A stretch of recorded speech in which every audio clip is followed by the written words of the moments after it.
네, 박근혜 정부 시절 국정원장 몫으로 책정된 특수활동비 총액의 25% 정도가 박 전 대통령에게 흘러간 흔적이 드러났습니다. 이명박 정부 시절 국정원장 특활비도 사적으로 도용된 정황이 있다는 보도도 나왔는데요. 이러다 보니까 국정원에 대한 국민 시선은 곱지 않죠. 국정원 개혁 작업은 속도를 내고 있습니다. 자세한 얘기 김병민 경희대 개건 교수 그리고 백성문 변호사와 나눠보겠습니다. 어서 오십시오. 네, 안녕하세요. 안녕하세요.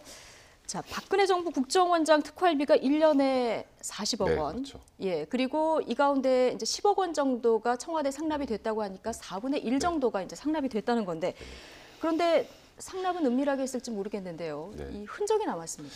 그러니까 이게 2013년부터 2016년까지 국정원장이 3명이었죠. 남재준, 그다음에 이병기, 이병옥 국정원장이었는데 말씀하셨던 것처럼 이제 국정원장의 특수활동비가 40억 원 정도 되는데요. 그 집행 과정이 국정원장이 이제 기조실장에게 이제 그 국정원의 뭐 특수활동비를 가져와라고 하면 그 기조실장이 다시 예산관한테 얘기를 하고 예. 그럼 예산관이 결제를 받아서 이제 기조실장에 올리고 기조실장이 이제 국정원장의 개인금고에 이제 돈을 넣는 형식으로 이 집행이 됐었는데 아까 제가 결제라는 표현을 썼잖아요. 예. 이 결제라는 라인에 이제 이 돈이 흘러나가는 과정들이 어느 정도는 이제 적혀 있었던 거예요. 아, 그렇군요. 근데 그런 예. 부분 때문에 지금 이 2014년에서 2016년이면 총액이 40억씩이면 160억 정도 되잖아요. 근데 문고리 3인방을 통해서 매년 10억 원씩과 40억 원이 건너갔다고 하니까 국정원장의 개인 특수활동비의 4분의 1, 그러니까 25%가 어쨌건 지금 청와대로 이제 상납이 됐다라는 게 네. 이제 구체적으로 좀 확인이 된 겁니다. 그러면 이런 흔적이 좀 결정적인 증거가 될 수 있습니까? 사실 이제 이런 부분들은 굉장히 중요한 증거가 될 수 있죠. 진술 증거 외에 어쨌건 결제할 때 무언가 목적이 기재가 돼 있다면 예. 그 부분은 중요한 증거가 될 수 있는데 다만 이제 특수활동비라는 것 자체가 꼬리표가 붙어 있지 않은 돈이기 때문에 뭐 예를 들어서 지금 최경환 의원은 뭐 할복하겠다라는 표현까지 예. 써가면서 적극적으로 부인하고 있는 이유가 이 돈이 갔다라는 그 기록만 있을 뿐이 실제로 돈이 건네진 부분들은 명확하게 확인하기 어려운 측면들이 있기 때문에 이제 그런 부분들이 좀 변수가 될 수는 있을 것 같습니다. 예, 지금 말씀하신 최경환 의원에게 특활비 1억 원을 건넸다. 자, 이병기 전 국정원장이 이렇게 진술을 했는데요. 지금 회계장부에 이 1억 원 건너간 것도 좀 남아 있다 이런 보도가 나왔어요. 네, 맞습니다. 그러니까 이병기 원장이 자수서를 제출을 했고요. 또 그 당시 이현수 기조실장까지도 이 내용을 구체적으로 얘기하고 있는 터라 구체적인 액수까지 명시가 돼 있다는 겁니다. 당시 이제 경제부총리 겸 기재부 장관이었기 때문에 국정원 예산에 대한 대가성을 노리고 돈을 줬다라는 진술들이 이어지고 있는 건데요. 앞서 백 변호사님 말씀하셨지만 현재 이런 기록들은 있는 건데 과연 그렇다면 중간에 정말 제대로 최경환 의원에게 이 내용들이 전달이 됐는가를 확인하는 게 중요할 겁니다.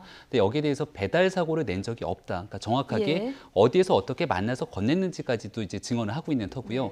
그러니까 그렇게 해서 전달을 하기 위해서는 여러 가지 뭐 전화 연락이라든지 기타 만나게 되는 정황 증거들이 또 나오게 될 건데 그러한 부분들을 이제 총괄적으로 파악하기 위해서 최경환 의원을 소환해서 조사를 하겠다는 거고 12월 초에 최경환 의원의 소환 조사 결과 어디까지 정확한 그 혐의를 입증하게 될지 여부가 이제 좀 판가름이 될 것 같습니다. 제가 이걸 좀 더 말씀드리면 최경환 의원 입장에서는 돈을 받은 게 확인되면 이건 100% 뇌물죄입니다. 그렇기 때문에 더 최경환 의원이 지금 적극적으로 부인하는 것 같은데 예. 일단 제가 말씀드렸던 것처럼 돈에 꼬리표가 붙어 있지 않으니 그게 어디로 들어와서 어떻게 나갔는지에 대해서는 입증하기 좀 어렵거든요. 근데 다만 지금 말씀하셨던 것처럼 진술이 너무 구체적이에요. 예. 이현수 기조실장이나 이병기 원장이 너무 구체적으로 진술을 했고 거기다가 이제 쐐기를 박았던 게 이현수 기조실장이 난 배달 사고 낸 적이 없다는 얘기를 했고 이병기 국정원장이 거기에다 덧붙여서 이현수 기조실장은 절대로 배달 사고를 낼 사람이 아니다라는 얘기까지 보고까지 받았다는 부분들을 진술이 확인했기 구체적이죠, 때문에 정말. 너무 구체적인 부분이라 사실 최경환 의원이 이번에 좀 피해가기 좀 어렵지 않을까 이런 얘기들이 많이 나오고 있는 상황입니다. 예.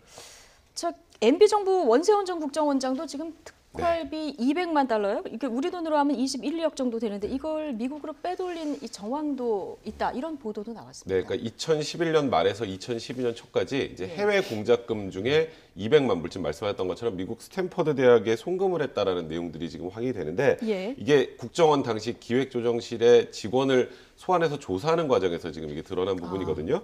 그러니까 일단 원세훈 국정원장이 이제 퇴임을 하면 2013년에 스탠퍼드대 객원연구위원으로 가려고 이제 준비를 하고 있었다라는 얘기들이 있었어요.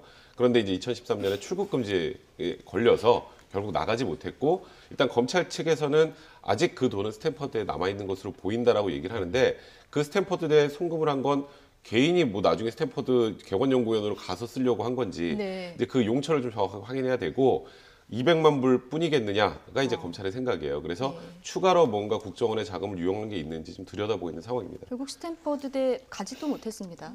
예.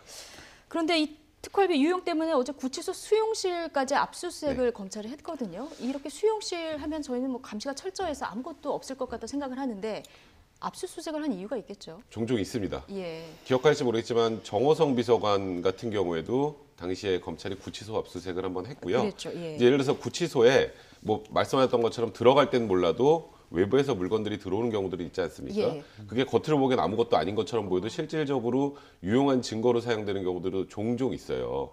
왜냐하면 바깥에 두는 것보단 이 안이 오히려 안전하다고 여기가 더 생각을 하기 안전하다. 때문에 예. 그런 경우가 종종 있기 때문에 이제 검찰에서 원세훈 전 국정원장의 이제 구치소 그 방을 압수수색을 진행을 했고요. 그리고 이게 국정원에서 바로 스탠퍼드 대학으로 돈이 흘러가게 되면 나중에 혹시라도 문제가 될 수 있을까봐 국가안보전략연구원을 통해서 돈이 흘러갔거든요. 그래서 국가안보전략연구원도 어제 압수수색을 진행한 같이. 그런 상황입니다. 예. 원장 조만간 검찰이 다시 불러서 이제 조사를 할 것 같은데요. 이명박 정부 시절의 국정원 특활비 조사로 이제 확대가 될지고 좀 지켜봐야 될 것 같습니다.